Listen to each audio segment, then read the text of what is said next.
तो क्या कश्मीरी मुसलमान 600 साल पहले कश्मीरी पंडित थे? वैसे तो ये सवाल इतिहास का है और इस विषय पर चर्चा भी इतिहासकारों और विद्वानों के बीच होनी चाहिए। लेकिन कांग्रेस के पूर्व नेता और डेमोक्रेटिक प्रोग्रेसिव आजाद पार्टी के अध्यक्ष गुलाम नबी आजाद के एक बयान के बाद इस पर नेता, मौलाना, धर्मगुरु और सोशल मीडिया के अनपेड वॉरियर भर भर कर ज्ञान दे रहे हैं। जिन्हें कश्मीर के इतिहास के बारे में पता नहीं वो भी, और जिन्हें कुछ नहीं पता है वो भी, दोनों पक्ष अपने ज्ञान से माइक लाल कर रहे हैं। उन बयानों पर आएंगे, लेकिन सबसे पहले समझते हैं कि कश्मीरी मुसलमानों और कश्मीरी पंडितों की चर्चा कैसे शुरू हुई। दरअसल गुलाम नबी आजाद डोडा में एक सभा को संबोधित कर रहे थे। तभी उन्होंने कहा कि इस्लाम का जन्म करीब 1500 साल पहले हुआ है। भारत के मुसलमान मूल रूप से हिंदू थे जो बाद में कन्वर्ट हो गए। आगे उन्होंने इस भाषण में यह भी जोड़ा कि कश्मीर में 600 साल पहले सिर्फ कश्मीरी पंडित थे, फिर कई लोग कन्वर्ट होकर मुसलमान बन गए। गुलाम नबी आजाद खुद कश्मीरी मुसलमान हैं। उन्होंने जब ये बात कही तो कुछ लोगों को सुनने में ये बहुत अच्छा लगा, तो कुछ लोग उनकी जानकारी और ज्ञान पर अब सवाल उठा रहे हैं। विवाद और राजनीति क्या है ये बताएंगे। पहले गुलाम नबी आजाद को शब्दशः सुन लीजिए। हमारे हिंदुस्तान में इस्लाम सिर्फ वैसे पूरा इस्लाम तो आया ही है 1500 साल पहले। हिंदू धर्म बहुत पुराना है, तो बाहर से आए होंगे 10-20, वो जब मुगलों के वक्त में उनकी फौज में थे। बाकी तो सब हिंदू से ही कन्वर्ट हुए हैं मुसलमान हिंदुस्तान में। और उसकी मिसाल हमारी कश्मीर में। कश्मीर में कौन था 600 साल पहले मुसलमान? सब कश्मीरी पंडित थे, सब वही इस्लाम कर गए, बन गए। तो मैंने कहा सब इसी धर्म में पैदा हुए। गुलाम नबी आजाद ने अपनी बात को ऐतिहासिक तथ्य बताया और करीब 1500 साल पहले इस्लाम के जन्म का तर्क भी दिया। लेकिन अब इस पर विवाद हो गया है और इस विवाद में दो पक्ष हैं। पहला पक्ष है नेताओं का, जिन्हें इसमें राजनीति का मौका मिला। दूसरा पक्ष है मौलानाओं और धर्म गुरुओं का, जो इससे अपने धर्म के पुरातन होने की बात को तलाश रहे हैं। हम इन दोनों पक्षों को एक एक करके सुनेंगे और इनकी बातों को समझने की कोशिश भी करेंगे। क्योंकि गुलाम नबी आजाद राजनेता हैं, इसलिए इस पर होने वाली राजनीति हम पहले समझेंगे। आजाद के बयान से बीजेपी बहुत खुश है। उनके नेता कह रहे हैं गुलाम नबी आजाद बिल्कुल सही बोल रहे हैं। इस्लाम करीब 1400 साल पहले आया है। कश्मीर में पहले सभी कश्मीरी पंडित थे, जबकि कश्मीर के पूर्व सीएम उमर अब्दुल्ला कह रहे हैं कि पता नहीं वो किसे खुश करने के लिए ऐसी बातें कह रहे हैं। कांग्रेस कह रही है ऐसी बातों का कोई मतलब ही नहीं है। कश्मीर में कौन था 600 साल पहले मुसलमान?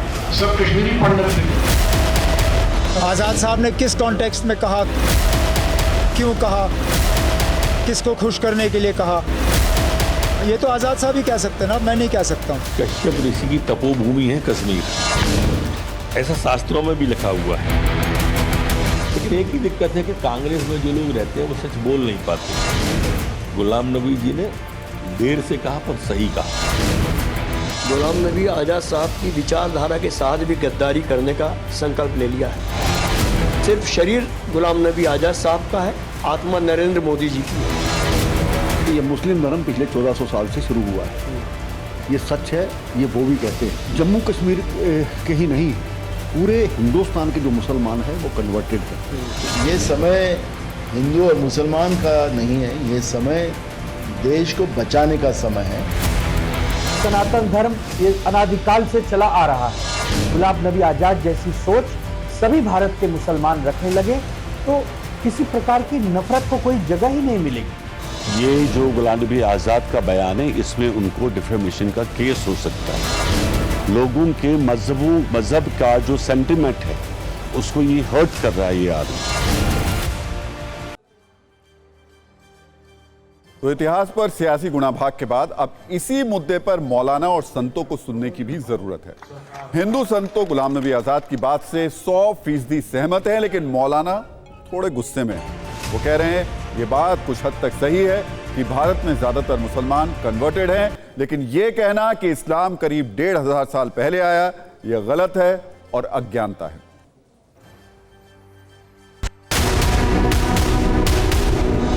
सियासी लोग, इनको दीन से कोई लेना देना होता नहीं है। मैं गुलाम नबी आज़ाद साहब से कहूँगा कि इस्लाम को पढ़ें,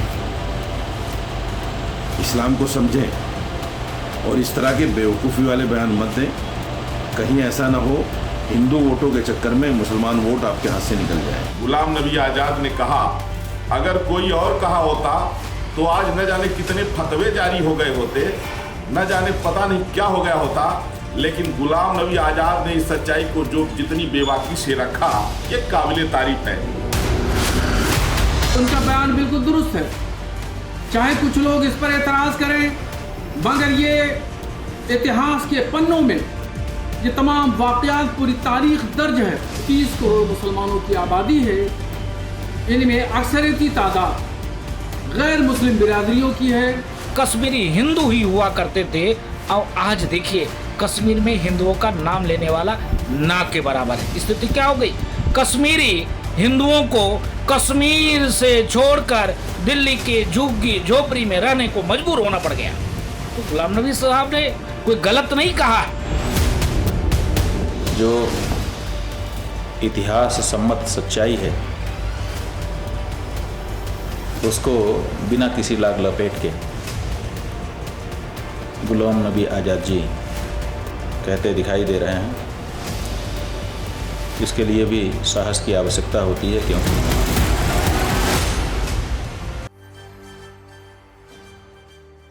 पिछले कुछ समय में देश में इस तरीके की कई चर्चाएं कई बार भी हुई हैं। सबका डीएनए एक है, सबके पूर्वज एक ही हैं। गुलाम नबी आज़ाद की बातें भी इसी से मिलती जुलती हैं, जिसमें शब्द कुछ अलग इस्तेमाल हो सकते हैं। इससे पहले संघ प्रमुख मोहन भागवत ने कहा था, हजारों वर्षों से भारत में सबका डीएनए एक है, यहां रहने वाला हर व्यक्ति हिंदू है। ऐसी ही बातें आरएसएस के सह कार्यवाह दत्तात्रेय होसबले ने भी कही थी। उन्होंने कहा था कि भारत में रह रहे सभी लोग हिंदू हैं क्योंकि उनके पूर्वज हिंदू थे। और अब गुलाम नबी आज़ाद ने भी यही बात कश्मीर के संदर्भ में कही कि 600 साल पहले सभी कश्मीरी पंडित थे, बाद में सभी ने धर्म बदल लिया।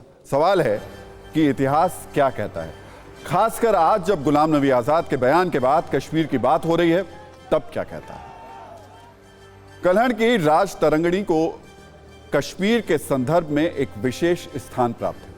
इस पुस्तक से भारतीय सभ्यता के सबसे पुराने क्षेत्रों में से एक कश्मीर की अनदेखी झलक मिलती है। राज तरंगणी 12वीं शताब्दी में लिखी गई थी। इसमें 8 खंड हैं। पहले 3 खंड प्राचीन कश्मीर के इतिहास को कवर करते हैं, जिसकी शुरुआत इसके निर्माण की पौराणिक कहानियों से होती है, जिनसे यह संकेत मिलता है कि कश्मीर घाटी का निर्माण एक झील के सूखने के बाद हुआ था। इस तथ्य का भूगोल के विशेषज्ञों ने भी उल्लेख किया है। इसमें गोनाड राजवंश का जिक्र है। पुस्तक की शुरुआत राजा गोनाडा प्रथम, जिन्हें जरासंध का मित्र बताया गया है, उनके राज्याभिषेक की एक पौराणिक तिथि से होती है, जो महाभारत में युधिष्ठिर के राज्यारोहण के समकालीन है। कलहड़ ने इसमें यह भी लिखा है कि श्रीनगर की नींव मौर्य सम्राट अशोक ने ही उन्होंने नींव रखी थी। अशोक ने कश्मीर की यात्रा 245 ईसा पूर्व में की थी। इस तथ्य को देखते हुए श्रीनगर कम से कम 2200 वर्ष पुराना नगर है। अशोक का बसाया हुआ नगर वर्तमान में श्रीनगर से करीब 5 किलोमीटर दूर उत्तर दिशा में बसा हुआ था। संस्कृत भाषा में श्री का मतलब होता है देवी लक्ष्मी। इस शब्द को सौभाग्य का प्रतीक भी माना जाता है, यानी श्रीनगर का मतलब है देवी लक्ष्मी का नगर या सौभाग्य का नगर। कलहड़ ने कश्मीर के पुराने इतिहास से जुड़ी 11 कृतियों का निरीक्षण अपने समय में किया था और कई महत्वपूर्ण बातें उजागर की थी। कलहड़ ने नीलमत पुराण से भी कई संदर्भ लिए थे। नीलमत पुराण कश्मीर के भूगोल, संस्कृति और इतिहास पर एक प्राचीन ग्रंथ है। नीलमत पुराण की शुरुआत में महाभारत युद्ध में कश्मीर के राजाओं की अनुपस्थिति के बारे में संवाद है। कलहड़ ने कश्मीर में स्तूपों और विहारों के निर्माण के लिए अशोक से लेकर राजा मेघवाहन तक की प्रशंसा की और लिखा कि सदियों पहले बौद्ध और शैव यानी शिव के उपासक कश्मीर में शांतिपूर्वक सह अस्तित्व में थे। उन्होंने आधुनिक दौर के भारतीय उपमहाद्वीप, अफगानिस्तान, ईरान, इराक और तुर्की में शैव पूजा के स्थानों का उल्लेख किया है। जो कहा वो बिल्कुल सही कहा। कश्मीर शुरुआत से ही हिंदू धर्म पर चलने वाला एक राज्य था। शुरुआत इसकी होती है ऋषि कश्यप के ज़माने से। 14वीं शताब्दी में जब ये आए, सूफी इस्लाम आया, तो ये तब तक भी एक संगम रहा था। लेकिन उसके बाद जब आतंकी लोग आए यहाँ पर, इस्लाम अपने आतंक के रूप में आया, तब इसका सारा कैरेक्टर बदल गया। और ये सब जितने भी मुस्लिम हैं, कन्वर्टेड हैं, अपने बंदूकों के, तलवारों के जोर पे धर्म परिवर्तित करा देते थे। कश्मीर की तारीख पहले पढ़ो, 600 साल नहीं है, ये 723 साल है। जब 1321 में बुलबुल शाह साहब आए और यहाँ का बादशाह बुद्धिस्ट था, जो यहाँ की कोटा रानी थी वो ऋषियत में थी, ऋषि क्वीन थी। 721 साल हो गए यहाँ इस्लाम को आए हुए, और सच है 721 साल।